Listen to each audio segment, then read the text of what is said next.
j'ai depuis hier très envie de revoir un petit peu l'organisation de ma bibliothèque. Je vous avais partagé tout ça dans une précédente vidéo où je triais toute ma bibliothèque, ce qui m'a pris un temps de fou par zone du monde. Sauf que j'ai mélangé par zone du monde ma palle et les livres lus. Et en fait, ça ne me convient plus. Déjà, j'ai plus de place. Et en plus de ça, j'aimerais vraiment avoir une bibliothèque de livres lus et une bibliothèque de livres non lus. Pouvoir m'y voir un peu mieux, pouvoir retrier un petit peu par maison d'édition parce que là, c'est le bazar. Il y en a de partout, en fait. Et voilà, ça me correspond plus. Et puis, je n'ai plus de place. Et donc, j'aimerais aussi en profiter pour faire un tri. Alors, ça va être difficile parce que j'ai déjà un sac rempli de livres que je dois donner. Et ça a été très, très, très, très dur de le faire. Mais voilà, j'ai très envie de le faire. Je pense que ça va me faire du bien. Donc, je vais trier, je vais ranger, je vais réaménager et je vous emmène avec moi. J'espère que ça vous plaira.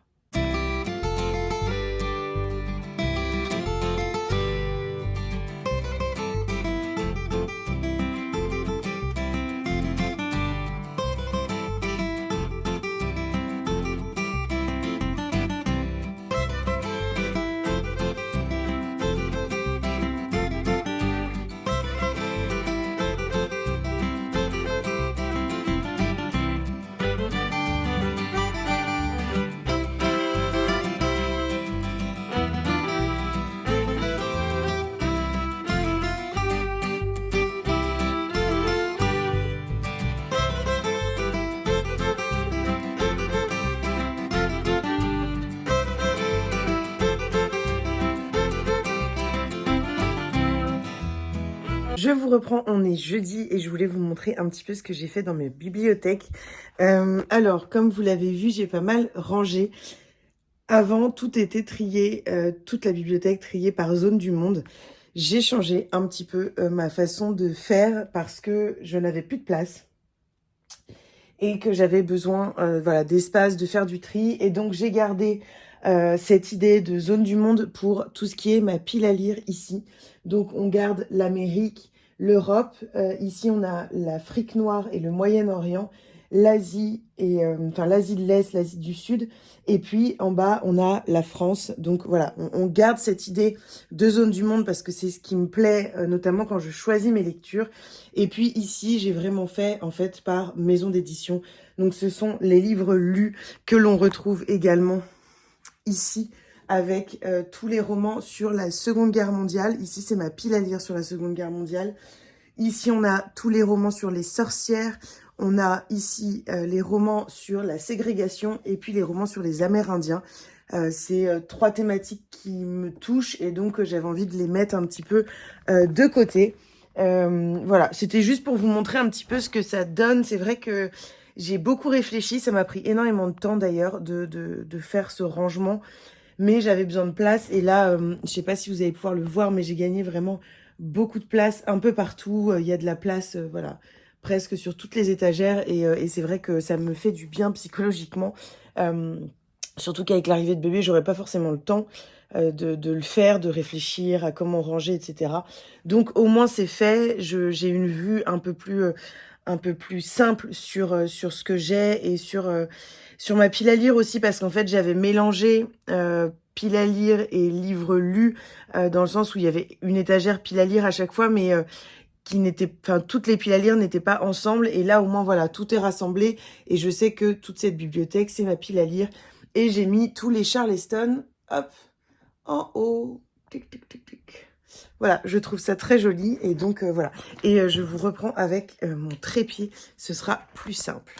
Et donc je vous reprends avec le trépied, je voulais faire une vidéo bookshelf tour, rangement de bibliothèque, mais en fait, je sais pas, je suis extrêmement fatiguée cette semaine, pour tout vous dire. Il y a des semaines où j'arrivais à me motiver à faire plein de choses.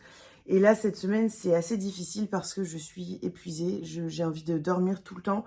Et donc c'est compliqué. Je pense que c'est normal hein, avec la grossesse. Mais ce qui fait que bah, j'ai pas eu le temps de vous tourner un peu le Bookshelf Tour, etc. Et donc je me suis dit que ça allait se transformer en un petit vlog. J'espère que ça vous plaira quand même. Et donc, je vais vous parler un petit peu des romans que j'ai reçus cette semaine, notamment aujourd'hui parce que j'ai reçu 2 énormes colis. Et puis, vous parler un peu de mes lectures, des lectures que j'ai faites cette semaine. Donc, voilà, je vais vous montrer un petit peu tout ça. Déjà, j'ai reçu Le Quinconce de Charles Palissé, l'héritage de John Houfam. C'est publié chez Libretto. C'est un format poche un peu plus grand que le Collection Proche, par exemple. Vous voyez, il y a une petite différence. Mais enfin, c'est un roman en format poche. Bon, j'étais un peu dégoûtée parce que je l'ai reçu abîmé, mais bon, c'est pas grave. Je vais vous lire le résumé. Dans l'Angleterre du début du 19e siècle, le jeune John Huffman, élevé dans un village perdu, comprend que sa mère, pauvre parmi les pauvres, est mystérieusement apparentée au châtelain du lieu. Dès lors, il va consacrer sa vie à percer le secret de ses véritables origines et ne tarde pas à découvrir la cruauté qui fonde les castes sociales et déchire les êtres. Il se retrouve au cœur d'une intrigue qui mêle enlèvement, assassinat, empoisonnement, auquel préside le chiffre 5. 5 familles, 5 livres forment la quintuple combinaison d'une énigme qui ne livrera son secret qu'au terme d'une narration étourdissante. Très, très envie de le lire. Charles Palissé est diplômé de la prestigieuse université d'Oxford et il devient célèbre en 89 en publiant Le Quinconce en 5 volumes, fruit de plus de 12 années de travail. Donc très, très, très envie de le lire. Il fait à peu près 300 pages et c'est un livre qui m'intéressait beaucoup, notamment par sa thématique et par le fait qu'on est en Angleterre, on est au 19e siècle. Et donc, voilà, c'est quelque chose qui me plaît. C'est un roman historique, donc je vous en dirai des nouvelles. Je ne sais même plus où mettre les livres. Hop, voilà. J'ai reçu également 2 romans de la part de Collection Proche. On m'a proposé de recevoir Mes sœurs et moi de Simone Veil. Hop, je vais vous montrer un petit peu. Donc, hop, un petit peu l'intérieur. Et puis, à la fin, j'ai l'impression qu'on a une espèce de documentaire photo. Voilà, vous avez un petit aperçu. Je vais vous lire le résumé. Simone Veil raconte le destin de ses 2 sœurs. Son récit alterne avec leurs correspondances, leurs journaux intimes et leurs souvenirs publiés pour la première fois. Elles ont 10 ans, 15 ans. Elles s'écrivent tout ce qu'elles vivent. Les bains de mer, les premiers flirts, l'arrière-pays niçois, l'amour. Un récit inédit sur l'extraordinaire amour et le courage de 3 femmes au destin exemplaire. Cet ouvrage a été édité par David Teboul. En 2019, il avait recueilli le témoignage de Simone Veil dans L'Aube à Birkenau, qui est publié chez Les Arènes et Pocket. Il est également l'auteur du documentaire Simone Veil et ses sœurs. Le Monde dit, ce livre parle des rêves fracassés et de la brutalité du destin. C'est un livre essentiel. Télérama dit, un témoignage d'un humanisme solaire. J'ai extrêmement envie de le découvrir. Simone Veil est une figure qui m'émeut beaucoup et qui me parle beaucoup en tant que femme féministe. Et voilà, c'est une grande femme de notre époque. Et donc, j'ai extrêmement envie de le lire et j'ai vraiment très, très hâte. Donc, je vous en dirai des nouvelles. Et j'ai reçu une petite surprise. Il s'agit de Des femmes et des dieux. Kaina Baoul, Floriane Chinsky et Emmanuel Sebolt, une imam, une rabbin, une pasteur, nous parlent. Autant vous dire que les éditions Collection Proche savent très très bien tabler sur ce qui pourrait me plaire. 3 femmes ont décidé d'écrire un livre ensemble. Elles sont imams, rabbins et pasteurs. Elles apportent des éclairages passionnants et accessibles à tous, s'appuient sur leur histoire, confrontent leur parcours et racontent les obstacles qu'elles ont surmontés dans un climat d'écoute et de concorde qui irradie tous leurs échanges. Quelle place pour les femmes dans les 3 religions monothéistes, marquées par des siècles de patriarcat? Peut-on faire une lecture féministe de la Torah, de la Bible ou du Coran? Comment réagir à leur représentation souvent dévalorisante du corps de la femme? Des femmes et des dieux est un livre plein d'espoir qui nous aide à saisir l'essentiel. Donc voilà pour les premières petites réceptions. Et j'ai reçu 2 énormes colis. On va commencer par les bandes dessinées. J'ai reçu, en fait, il y a eu un peu de retard. Et donc, on nous a tout envoyé en même temps. Des BD de la part de Jungle et de Stankins, qui sont donc 2 maisons d'édition sœurs qui travaillent ensemble. J'ai reçu donc 3 bandes dessinées de la part de Jungle. Jungle, c'est plutôt des bandes dessinées young adultes. J'ai donc reçu Ambre et l'île des créatures perdues. En fait, je trouvais la couverture absolument sublime. Et je sais pas, ça m'a trop donné envie. Donc, bah voilà, j'ai foncé et je trouve les dessins absolument magnifiques. Et ça me fait penser un petit peu à Miyazaki. Donc, forcément, bah voilà, j'avais très envie. Je vous lis le résumé. Ambre est un tout petit garçon dans un monde immense. Escorté à travers l'océan par sa gardienne Lua, une tortue marine, Ambre peut enfin fréquenter une école à sa taille. Alors qu'il s'efforce de trouver sa place, il se retrouve confronté à un étrange monstre des profondeurs qui menace tout ce qui lui est cher. Mais comme tout bon écolier de la nature le sait, les apparences peuvent être trompeuses et l'amitié prend parfois des détours inattendus. Voilà, trop hâte de le lire, vraiment, je sais pas pourquoi il me donne super envie.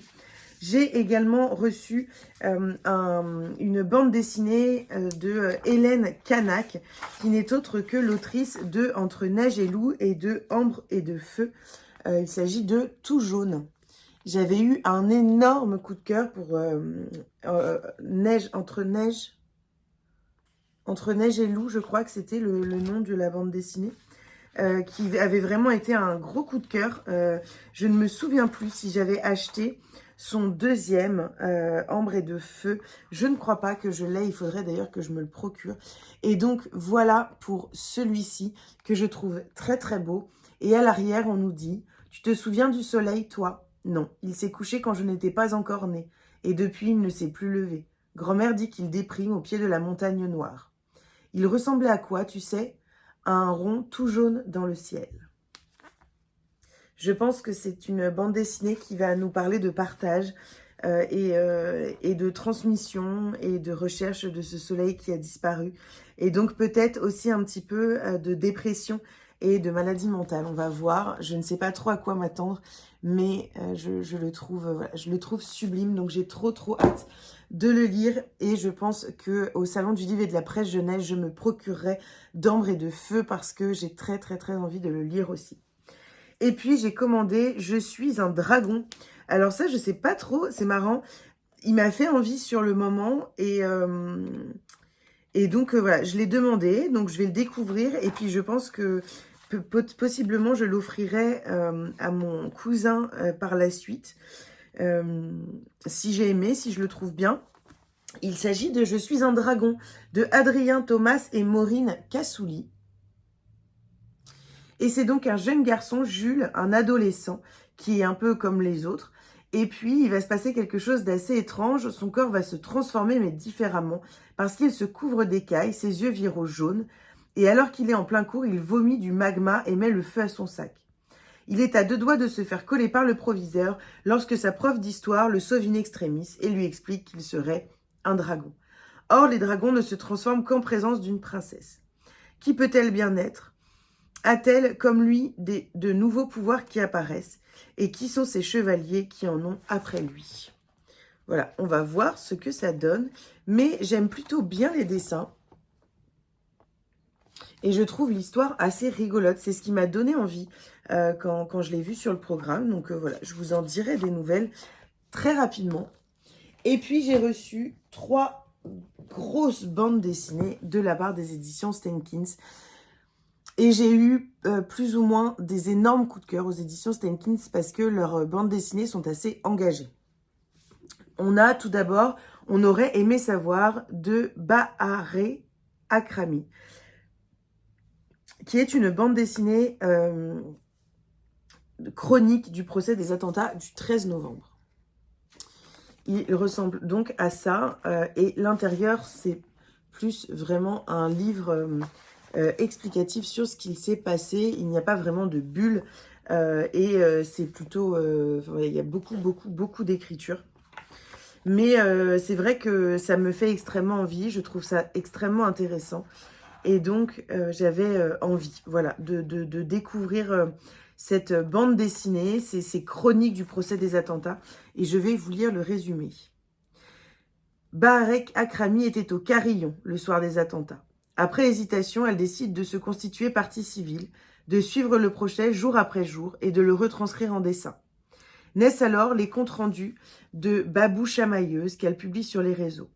Avec humour et sensibilité, elle rend accessible un sujet complexe et nous ouvre les portes d'une juridiction d'exception. Alors que de nombreuses questions restent en suspens, Baharé souligne les contradictions et les silences des accusés face à ce qu'on aurait aimé savoir. Donc, c'est quelqu'un qui a vécu les attentats et qui, je pense, déroule ici un petit peu comment est-ce qu'elle a vécu ce procès et puis ce qu'elle a vécu tout simplement en tant que victime de ces attentats. Donc voilà, je vous en dirai des nouvelles rapidement. C'est une bande dessinée, il va falloir que je trouve un moment propice pour la découvrir, mais je vous en reparle très bientôt. J'ai également reçu les tournesols d'Ukraine échappés à l'invasion de Pietro B. Zemelo. Les dessins sont absolument sublimes, je trouve. J'adore les dessins, je les trouve très très très très beaux. En tout cas, cette couverture est sublime. Et donc, on rencontre Lisa qui partage une habitude avec son père, arpenter les champs de tournesol, ramasser quelques graines et les garder dans ses poches. Aujourd'hui, Lisa est avec Pietro. Elle est ukrainienne, lui italien. Il est tombé amoureux d'elle et de son pays. Février 2022. L'Ukraine est attaquée par la Russie. Leur vie bascule. Ils ont quitté le pays juste à temps, mais la famille de Lisa n'a pas cru aux alertes. Quand leur ville est bombardée, sa mère se résout à fuir. Pour son père, c'est hors de question.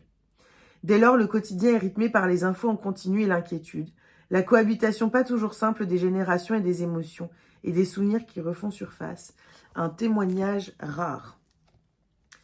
Je vais le lire et vous en reparler.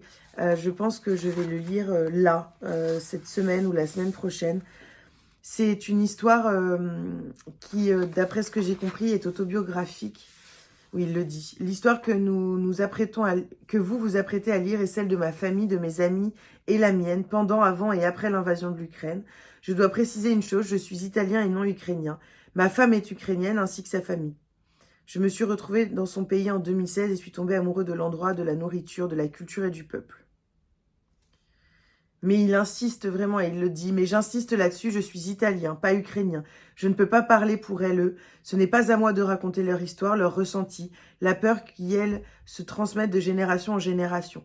Cependant, je peux prendre position pour les soutenir et surtout les écouter. Vous remarquerez que j'utilise les noms ukrainiens pour parler de Kiev, Odessa, Donbass, Milovkai. Et ce pour une raison très simple, ce sont les vrais noms de ces villes. C'est encore plus intéressant, je trouve, quand un auteur insiste sur ce point qu'il n'est pas originaire de ce pays, mais qu'il veut transmettre. Donc voilà, je vous en reparle extrêmement rapidement. Je me demande si c'est normal. Oui, ça doit être normal. Que la première page soit un petit peu coupée au niveau du haut, mais j'imagine que c'est normal. Et hop, ici. En tout cas, voilà, ça me fait extrêmement envie et je vous en reparle. Et puis enfin, pour finir sur les réceptions bande dessinée, j'ai reçu Bronte Anna. Donc, toujours de la part de Stenkins.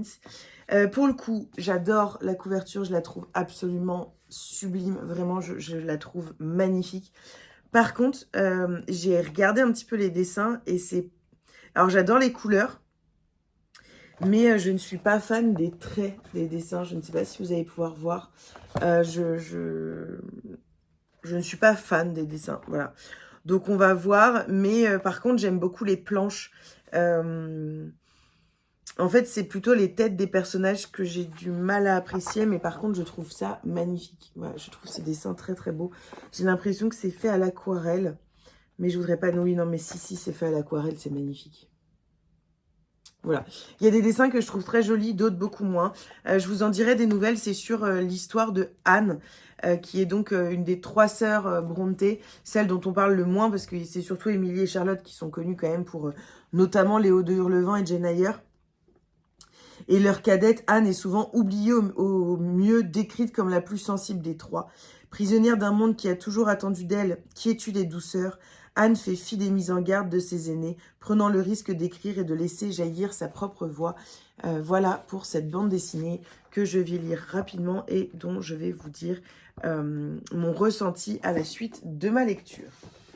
Hop, c'est bon, ça rentre, ça rentre. J'ai reçu également un autre colis et puis je vais vous parler aussi de mes lectures que j'ai terminées et puis on clôturera ce vlog. J'ai reçu un magnifique colis. Vraiment, je ne m'attendais pas à ça. C'est la box de Noël Petit Ours Brun. Donc, c'est de la part de Bayard Jeunesse et on a été extrêmement gâtés. Plutôt mon fils et futur bébé parce qu'il y en a pour tout le monde. Par quoi commencer? Déjà, les petits goodies. On a un petit ours brun. Et on a, j'ai l'impression, un petit jeu avec les doigts. Vous savez, on prend les personnages et voilà, il y a plusieurs petits personnages comme ça. En bois, donc c'est assez rigolo. Hop. Je vais mettre ça sur le côté. On a donc également reçu avec ça beaucoup de livres. On a Petit Ours Brun Noël Mini Touche à tout. Donc c'est un petit livre où on peut toucher différentes matières. Et ça j'aime beaucoup, beaucoup, beaucoup. Pour les enfants c'est génial. Pour petits et un peu plus grands d'ailleurs parce qu'on découvre différentes choses au toucher. Et ça permet de rendre l'histoire un petit peu plus vivante. Voilà, là c'est le petit nœud du cadeau. Enfin je trouve ça génial. Donc un super petit livre pour bébé, ça c'est certain. On a également les trésors de Petit Ours Brun, 10 histoires de Noël. Alors pareil, ce sont des histoires pour les petits, pour le coup, parce que vous allez le voir, par exemple, Petit Ours Brun décore le sapin. L'histoire fait très peu de pages, elle fait 7-8 pages, et c'est écrit très gros. Voilà, on a très peu d'écriture, et puis un dessin à côté, c'est vraiment Petit Ours Brun. Voilà, c'est accessible aux tout petits, et donc, je pense que Léon va adorer, parce que voilà, ça permet d'avoir 10 petites histoires à lire, par exemple, une tous les soirs. C'est court et donc on peut enchaîner avec d'autres livres et ça, Léon aime plutôt bien. Même s'il commence à vraiment apprécier les longues histoires. Donc on va voir un petit peu. Mais en tout cas, je trouve ça trop cool. 10 petites histoires comme ça à découvrir pour Noël, à disséminer un petit peu le soir pendant ce mois-là. Et donc trop, trop sympa, vraiment, j'adore. On a ensuite Découvre les musiques du monde. Donc, Petit Ours Brun qui découvre les musiques. Je vais vous montrer un petit peu. Par exemple, Fabala joue du balafon. Elle vit au Mali. Le son de son instrument est léger, doux et très joli.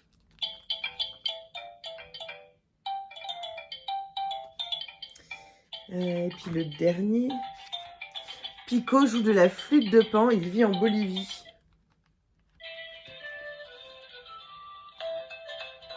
Voilà, je trouve ça trop cool, j'adore ces livres-là. J'adore les livres qui font de la musique et pour le coup, vraiment, ça, je trouve que pour les petits, pour les bébés, c'est génial. Léon adorait ça assez tôt. Donc, ces 3 livres-là, bon, Léon va pouvoir en profiter, mais c'est vrai que c'est quand même plutôt pour bébé, je pense. On a un sapin à bisous, comme un petit calendrier de l'Avent. Alors, je ne sais pas trop ce que c'est. J'avais envie de regarder peut-être une case avec vous pour comprendre. Bisous surprise. Compter jusqu'à 3 et faire un gros bisou en appuyant bien fort sur la joue.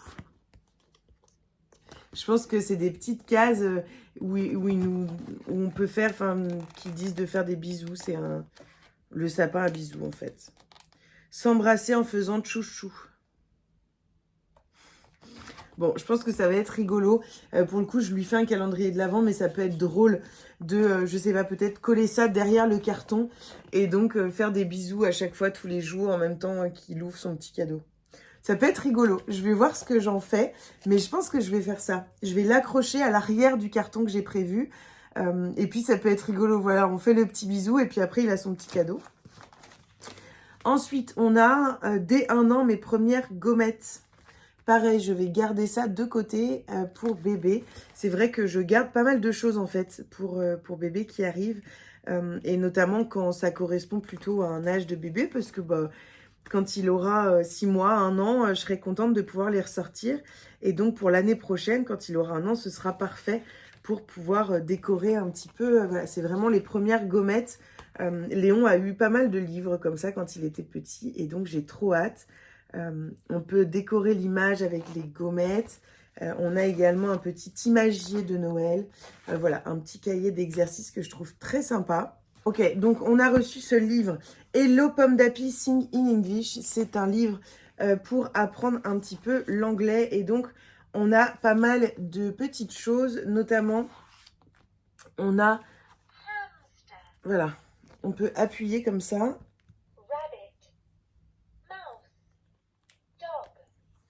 Pour avoir les noms en anglais. Et puis, on peut écouter la chanson.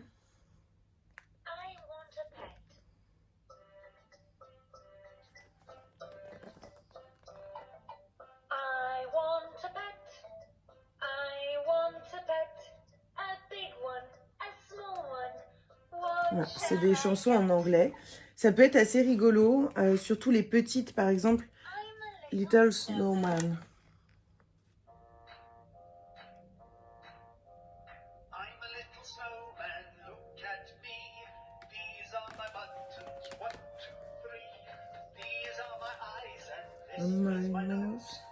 Voilà, ça peut être rigolo. Ça peut être rigolo. Je vais voir avec Léon si ça l'intéresse. Sinon, ça l'intéressera quand il sera un petit peu plus grand. Mais en tout cas, je trouve ça trop sympa de pouvoir aussi apprendre l'anglais. Et puis, ça, c'est pour le coup un vrai cadeau. Alors, je sais pas trop si je... En fait, Léon a quand même pas mal de choses. Et donc, c'est difficile de savoir si je lui donne à chaque fois quand il rentre ou si j'attends un petit peu. Parce que c'est un jeu de société, mon premier quiz interactif. Alors, c'est hyper intéressant, je trouve. Je vais vous montrer. C'est à partir de 3 ans. Je pense que franchement, à partir de 2 ans, 2 ans et demi, ça peut être accessible. En tout cas, pour commencer à jouer avec votre enfant et à réfléchir à ces questions. Et en fait, on a plein de planches comme ceci. Donc, il y en a plein. Vraiment, il y en a beaucoup, beaucoup, beaucoup. Et donc, par exemple, on a les couleurs. Pointe les fruits et légumes de la bonne couleur. Et donc, on a un stylo qui corrige directement l'enfant. Par exemple, ici, on doit appuyer sur ce qui est jaune. Si je dis que la pomme est jaune, il n'y a pas de bruit. Alors que si je dis que la banane est jaune, j'ai juste. Voilà, donc en gros, pas de bruit quand c'est pas bon et un bruit quand c'est bon. Je trouve ça assez rigolo. Je trouve que c'est sympa pour les enfants. Il y a les couleurs, mais il y a aussi... les animaux qui vivent dans la forêt. Donc ça, par exemple, je trouve ça très intéressant parce que Léon, en ce moment, se pose ces questions-là. Pointe ce qu'on retrouve dans chaque milieu, dans la mer, le sable, le ciel. Également, voilà, les animaux qui vivent à la ferme. Donc bon, après, il y a tout ce qui est couleur. Pointe le bébé de chaque maman. Donc le bébé de la vache, le bébé de la poule. Voilà, ça permet de poser des petites questions. Je trouve ça vraiment hyper intéressant. Je vais voir si je lui offre aujourd'hui ou si je lui offre un petit peu plus tard. En tout cas, c'est vraiment un superbe colis petit ours brun de Noël. Voilà, c'est vraiment trop cool. Et puis là, pour le coup, il y en a pour tout le monde parce qu'il y en a pour Léon. Mais je trouve qu'il y en a surtout pour bébé. Et voilà, c'est un bonheur de commencer à recevoir des petites choses qui vont être pour bébé. Que je vais pouvoir mettre... Enfin voilà, Léon avait beaucoup de livres quand il était petit déjà, mais c'est vrai que les enfants, pour le coup, abîment leurs livres quand ils sont tout petits, notamment. Et donc, il y a beaucoup de livres qui ont quand même bien vécu à Léon. Donc, c'est plutôt cool d'avoir, voilà, de commencer à recevoir des petites choses. Puis, ça rend l'arrivée de bébé plus concrète. Voilà pour ça. Maintenant, je vais vous parler des lectures que j'ai terminées. Et puis, on pourra clôturer ce vlog. J'ai lu Ajar Paris de Fanta Dramé, qui est un témoignage que Fanta Dramé nous livre, notamment le sien et plus spécifiquement celui de son père. Fanta Dramé a perdu sa grand-mère, elle est donc retournée en Mauritanie. Et puis elle s'est rendue compte de son besoin d'en savoir plus sur ses racines, sur ses origines et sur ce chemin qu'a parcouru son père qui est parti de la Mauritanie pour immigrer en France. Et elle nous livre ici un témoignage bouleversant, un livre bouleversant qui je trouve, parle pour beaucoup de personnes immigrées en France, sûrement des milliers, sur ce parcours de cette décision de quitter son pays, ses racines, sa culture, à la décision du pays où l'on va aller, puis à tout ce chemin que l'on doit faire, tant physiquement, au niveau de la distance, que psychiquement, pour pouvoir arriver dans ce pays, pour pouvoir s'intégrer et intégrer en soi un petit peu de la culture, un petit peu de la façon d'être et de vivre des personnes de ce pays. C'est un livre que j'ai trouvé bouleversant, qu'on a vraiment du mal à quitter quand on l'a commencé. Il fait à peu près 200 pages, donc je pense qu'il se lit en fait d'une traite. Moi, c'est ce qui m'est arrivé, mais je pense que vraiment, il peut se lire d'une traite. Et en fait, si vous voulez, elle nous fait vraiment partir d'Ajar pour rejoindre Paris au travers de l'histoire de son papa. Son papa qui est parti en 75 de Ajar pour la France parce que il n'avait pas d'avenir dans son village natal et il voulait avoir sa chance ailleurs. Et c'est 47 ans plus tard, en fait, qu'elle écrit les dernières lignes de son histoire.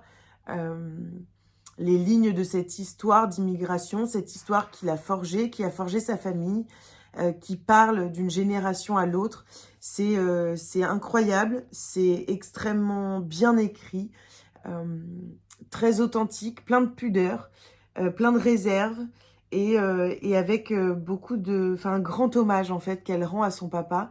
Et je pense à tous les immigrés, toutes ces personnes qui décident de partir d'un pays pour aller dans un autre, de façon forcée ou non, de façon volontaire ou non, et d'ailleurs d'un pays qui ressemble à celui où l'on va ou non, parce qu'en fait, parfois on immigre, je sais pas, de la France à l'Espagne, on pourrait croire que ces deux pays se ressemblent, mais il y a énormément de différences dans la façon de vivre, dans la façon de penser, et c'est vrai que voilà, ici, l'autrice nous convie à ce chemin que son père a effectué, et en fait, elle touche aussi à ce que ce départ a été pour sa grand-mère, et puis pour elle, on est vraiment sur une histoire transgénérationnelle qui est bouleversante. Voilà, j'ai complètement adoré ce roman.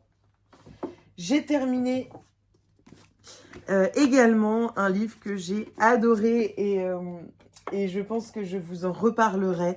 Il s'agit de Cozy Christmas Mystery, Retour à Sainte-Marie-de-Île de Karine Pitoki. J'ai adoré ce livre, je vous en ai parlé un petit peu dans le vlog précédent parce que je suis allée à la Cozy Christmas Day, Cozy Mystery Day, pardon, comme quoi j'ai fait un lapsus, organisé par Estelle et Flo, où donc j'ai eu la chance de rencontrer enfin Karine Pitoki, qui n'est autre que l'autrice du Rêve de nos mères. Et ici, Karine Pitoki nous montre l'étendue de son talent en changeant de genre et en allant vers le cozy murder, ce style qui me plaît, qui m'appelle et en même temps dans lequel parfois j'ai du mal à rentrer. J'avais adoré par exemple Meurtre et pépites de chocolat, mais j'ai moins aimé les détectives du Yorkshire, le tome 1 en tout cas, je n'ai pas lu la suite. Voilà, j'ai une histoire un peu ambivalente avec le Cozy Mystery et en même temps j'aime beaucoup et souvent les histoires m'appellent, j'en ai plein dans ma palle. J'ai La mariée disparue, donc les enquêtes des sœurs Brontë, j'ai Mort contre triple et j'en ai d'autres. J'ai également le tome 2 tout simplement de Meurtre et pépites de chocolat. J'ai également Ils étaient 7 que j'ai acheté à la Cozy Murder. C'est vraiment un genre qui me plaît et là Karine Pitoki a réussi à me convaincre à 100%. Déjà, on est dans une ambiance parfaite du Cozy Mystery et de Noël. On est plongé à Noël, donc le froid, la neige, dans un petit village anglais, c'est cosy à souhait, avec des tea time, beaucoup d'humour, saupoudré de meurtres étranges sur des grands-mères. C'est drôle, c'est fantasque. Karine Pitoki a une capacité à créer des personnages extrêmement bien travaillé, extrêmement attachant, extrêmement fort et juste. J'ai adoré, voilà, j'ai adoré ça. J'ai adoré ma rencontre avec ces personnages. Pour vous faire un peu le pitch, on rencontre Joanne, qui est scénariste de la série la plus suivie de toute l'Angleterre, et puis elle va un jour disparaître. Elle va fuir en fait son super connard Dex, et elle va donc partir et trouver refuge chez sa grand-tante qui est décédée. Elle a hérité de sa maison à Sainte-Marie-Île, et donc elle va arriver là-bas.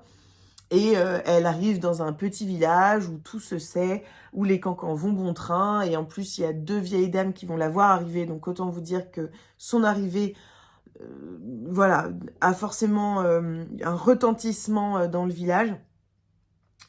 Et voilà, je vais pas vous en dire plus sur l'histoire, mais j'ai trouvé ça absolument génial. J'ai trouvé l'ambiance parfaite. Et j'ai retrouvé, et c'est marrant parce que pourtant c'est des styles complètement différents, mais j'ai retrouvé l'écriture de Karine Pitoki, sa précision, euh, son amour des mots, son amour des personnages, son amour de l'histoire.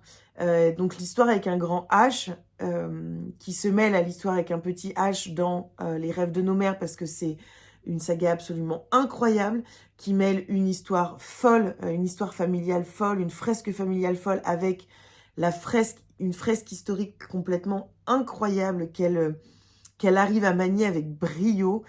Et puis ici, un roman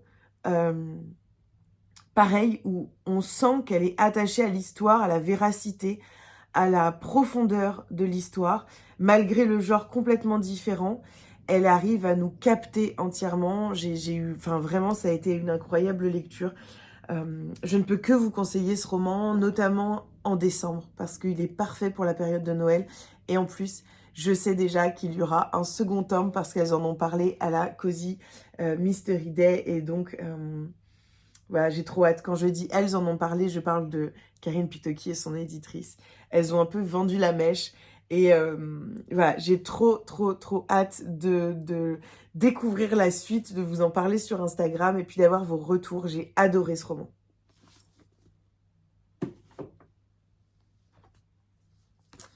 Pour finir, j'ai lu, et je viens de finir, on a lu plutôt avec Delphine de Pampelune. Regardez ce beau marque-page qui a été fait par mon fils et à l'école avec sa maîtresse. Voilà, il n'y a pas plus beau. Il n'y a pas plus beau. Si vous voulez, je lui demande d'en refaire et je vous les vends. Il y a même écrit Léon, en plus c'est signé. Vous voyez, trop classe. Alors, une bouteille dans la mer de Gaza. Bon, on parle d'un sujet extrêmement difficile à aborder ici. C'est un roman de Valérie Zenati. C'est publié chez l'École des loisirs romans.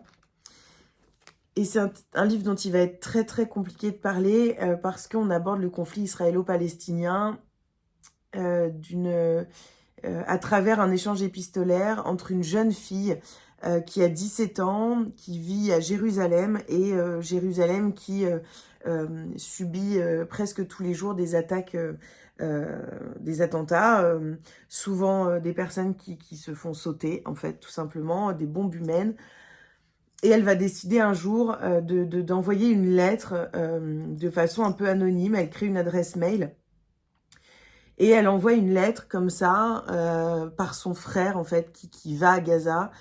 Et elle lui demande de transmettre cette lettre, de la laisser dans la mer, d'où une bouteille dans la mer de Gaza, avec un message. Elle veut essayer de comprendre, je pense, ce conflit, en fait. Et c'est ça qu'elle cherche. Et donc, on va rencontrer Tal, et puis on va rencontrer celui qui va lui répondre, qui va se faire appeler Gazaman. Il va y avoir tout un échange épistolaire entre eux, notamment par des échanges d'emails. Forcément, c'est beaucoup plus simple dans ce conflit. Et c'est extrêmement fort, extrêmement juste. C'est un livre young adulte qui, pour moi, a tout d'un grand roman. Même s'il aurait peut-être mérité quelques pages de plus. Je pense que l'autrice va à l'essentiel, essaye de justement ne pas aller trop loin pour ne pas divaguer et dire des choses qui ne seraient peut-être pas dans la vérité, dans l'authenticité de ses propos et de sa façon de penser. C'est très très difficile d'en parler parce que je pense que je l'aurais lu il y a un mois, j'aurais réussi à plus vous en parler. Là, en ce moment, avec tout le conflit qu'il y a et tout ce qui se passe, c'est très très très difficile pour moi d'en parler. Mais voilà, je vais essayer de mettre des mots à l'écrit. En tout cas, j'ai adoré ce livre. Vraiment, si le sujet vous intéresse, foncez, n'hésitez pas, lisez-le, achetez-le ou empruntez-le et découvrez cette histoire qui est très belle et qui est très importante. Et je trouve que ça fait écho un petit peu au livre que j'ai reçu des femmes et des dieux de la part de la collection Proche. Voilà, de ce dialogue qui est tellement important, tellement primordial. Ce serait étrange de parler de paix, ce serait étrange de parler, enfin, d'utiliser plein de mots, en fait, différents. En tout cas, voilà, c'est très, très difficile d'en parler, je trouve, actuellement. Mais c'est un livre qui m'a beaucoup touchée. J'espère vraiment trouver les mots pour vous en parler mieux sur Instagram. Peut-être revenir aussi ici pour vous en reparler de façon plus posée, de façon peut-être plus après, parce que c'est vraiment un livre que j'ai terminé ce matin et qui m'a beaucoup émue. Voilà, donc je vous en dirai des nouvelles extrêmement rapidement. Et puis voilà pour ce vlog. Je vais m'arrêter là. J'espère que vous avez passé un très beau moment en ma compagnie, que ce petit bookshelf tour raté vous aura plu, ce gros unboxing vous aura plu, et puis que ces quelques avis livresques aussi. Voilà, la fatigue fait que je me perds un petit peu parfois dans ce que je dis, mais l'envie est là, donc bah, je tourne, et puis j'espère que vous serez au rendez-vous. Et puis si vous ne l'êtes pas, bah, il va falloir que je me bouge un petit peu pour me redynamiser. Mais voilà, je vous fais à tous des gros bisous, et on se retrouve très rapidement dans une nouvelle vidéo.